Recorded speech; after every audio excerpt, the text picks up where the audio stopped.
Welcome to the InfoWars Nightly News. I'm your host, Melissa Melton, and here's what we have coming up for you on this Thursday, January 24th, 2013 edition.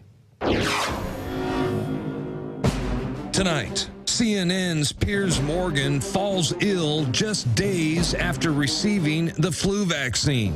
And country legend Dwight Yoakam says that was a bad idea. Don't ever take a flu shot again. Then, MSNBC attacks InfoWars. Meanwhile, Infowars.com continues to dominate MSNBC on the internet. And Dianne Feinstein officially launches her attack on the Second Amendment. That's up next on the InfoWars Nightly News.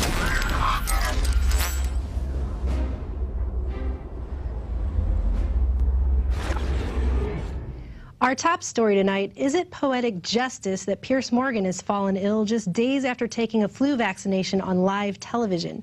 CNN host Piers Morgan is likely wanting another chat with daytime talk show host Dr. Oz for an explanation on why he got sick just days after having a flu vaccine administered on live TV.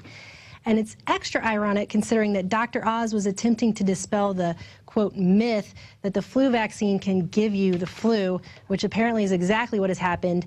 And what's funny is that Dwight Yoakam was actually a guest on Piers Morgan's show just days after that, and he told Piers the way to avoid the flu is to avoid getting the flu vaccine.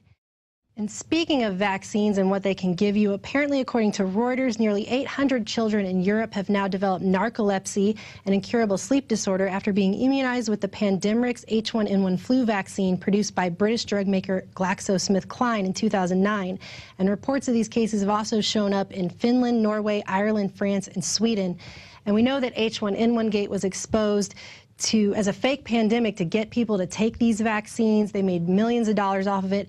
And we also know that other vaccines, such as the Bill Gates-linked polio vaccine, caused tens of thousands of children in India to be paralyzed. And it's unfortunate that we have to keep reporting on stories like this, and we will have to keep reporting on them so long as people continue to inject themselves and their children with these deadly chemical cocktails. And switching gears, 2 meter opponents have been arrested in Naperville. 2 vocal opponents of Naperville's initiative to install wireless electronic meters on homes were arrested after interfering with the installation process, according to city officials. And police are now going to be accompanying these crews as they install smart meters in people's homes. So they're just going to send police to your house and make you get a smart meter put in, force you to do it. And one woman was actually quoted as saying, "It was forced on my house today. It was really a violation. I violated something, but I've been violated too." So I guess we're now in a society of violating one another.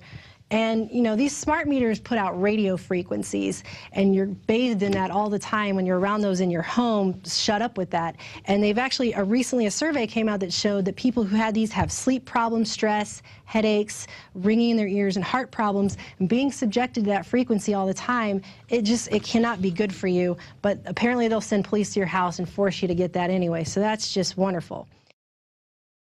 Visit Infowars.com and PrisonPlanet.com.